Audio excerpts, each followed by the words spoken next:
The items you will need to replace an air injection reactor or air pump include a 3/8 drive socket set, a standard and metric wrench set, a rubber mallet, some thread lock adhesive, a set of screwdrivers, a torque wrench, and the correct replacement air pump and check valve for your particular vehicle.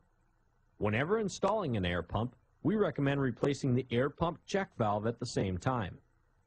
Most air pump failures are caused by a defective air pump check valve.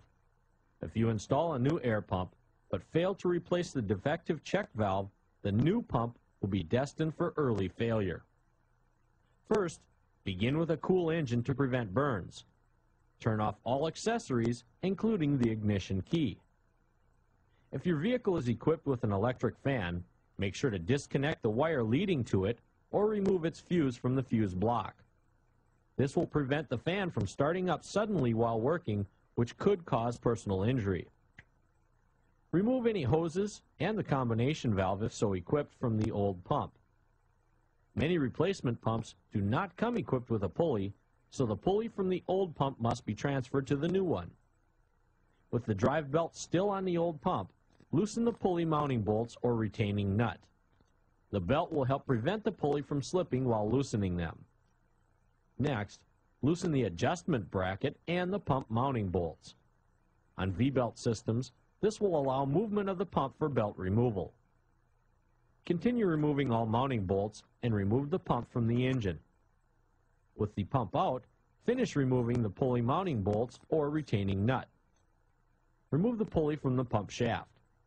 If the pulley is pressed on, wiggling it or lightly prying on it from the back side with 2 screwdrivers should release it from the shaft. Position the pulley onto the new pump shaft. Draw the pulley onto the shaft with the mounting bolts or retaining nut. Snug up the pulley mounting bolts or retaining nut. Do not insert anything into the filter fan to hold it in place during tightening. This will result in damage to the pump and filter fan. Perform final tightening of the bolts or nut once installed on the engine. If the new pump does not come equipped with an outlet tube, reuse the outlet tube from the old pump. The outlet tube is pressed in and secured with glue. To remove it, twist the tube to break the glue seal and tap it out using a rubber mallet. Insert the outlet tube into the new pump. If the tube does not fit tightly, secure it with a small amount of thread locking adhesive. Position the new pump onto the mounting brackets. Install the mounting bolts finger tight only. Inspect the pump drive belt for wear, cracks, or deterioration. Whether severe deterioration is noticed or not, now is a good time to replace the belt.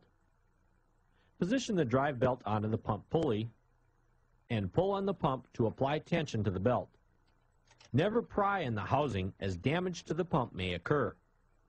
With tension on the belt, tighten the mounting bolts. Most mounting bolts require about 20 foot-pounds of torque for correct tightness. Recheck the belt tension to ensure correct operation. With belt tension on the pulley, finish tightening the pulley mounting bolts or retaining nut to the correct specification. Reconnect any hoses or reinstall the combination valve if removed earlier. Inspect the finished job for proper belt alignment, tension, and pump installation. Reconnect the electric fan connector or reinstall the fuse if removed earlier. Start the engine and check the A.I.R system for proper operation. There might be a slight squeaking noise from the new pump when it is initially run. This is normal. Allow at least 500 miles for the new pump to break in and rid itself of the noise. Do not lubricate or attempt to open the replacement pump to rid the pump of this noise, as premature pump failure will result. To replace your A.I.R pump, begin with a cool engine to prevent burns. Turn off all accessories, including the ignition key, and disconnect the electric fan connection. This will prevent the fan from coming on unexpectedly during the replacement. Disconnect any hoses and remove the combination valve if so equipped. Loosen the pulley bolts on the pump with the fan belt in place. Loosen the adjustment bracket and pivot bolt and remove the drive belt. Finish extracting the mounting bolts and remove the pump from the engine. Most new pumps do not come with a new pulley, so transfer the old pulley to the new pump. Snug the bolts up for now. Transfer the outlet tube and any other brackets that still may remain on the old pump. Install the new pump on the engine and loosely install the mounting bolts. Now is a good time to install a new belt to be sure of proper performance from the new pump. Tighten the new belt appropriately. With the belt tension on the pulley, tighten the pulley bolts. Reconnect any hoses or reinstall the combination valve. Reconnect the electric fan and test drive the vehicle for proper operation.